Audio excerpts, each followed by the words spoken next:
This year, as the theme of the trade fair is 50 years of Sabasaba, we too, as Tazara, we are celebrating 50 years of operation.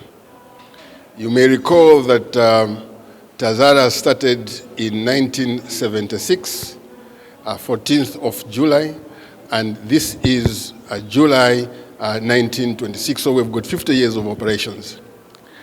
Our core responsibilities as Tazara is and has been the movement of traffic, the movement of passengers.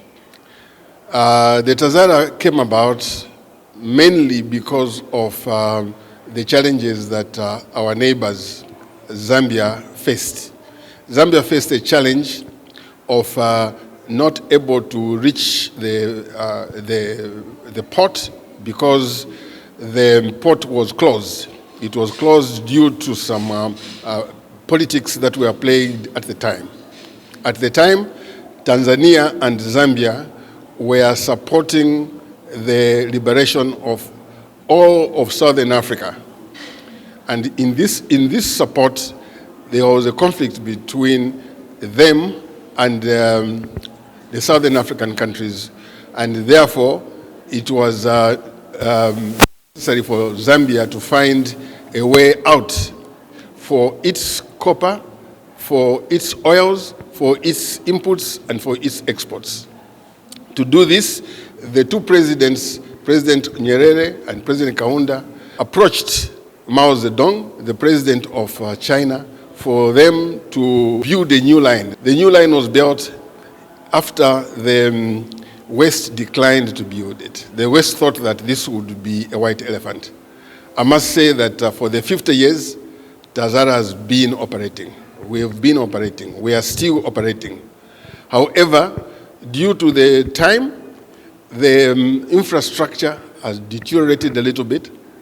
The rolling stock has reduced, and therefore there has been a need now to look at the next 50 years. What are we going to do in the next 50 years? The next 50 years cannot continue at the rate at which we are operating. We need to move as much traffic as possible away from the roads. The roads are congested, but Tazara currently is unable to move much of the traffic which is currently moving by the road.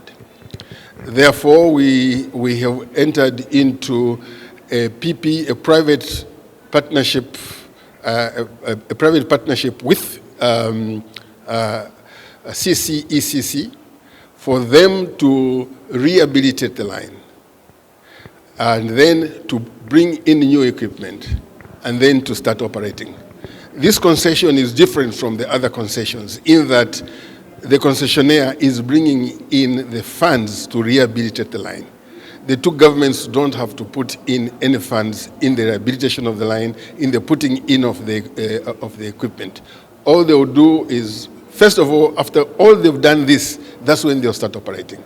This gives us confidence that the concession is going to work. You may recall that the concessions that we had in Tanzania, in Zambia, failed, and the failure was due to the fact that the concessionaires who were there then had no funds. In this one, the funds are available. About 1.4 billion is going to be used to rehabilitate the line and bring in the new equipment. Also, we are confident because CCECC is the same organization that built the line 50 years ago. And then, in between, they've also built the lines in Ethiopia, greenfield lines in Ethiopia, greenfield line in Nigeria, which are operating successfully as we speak. We are confident that with their experience, even at Tazara, it will be successful.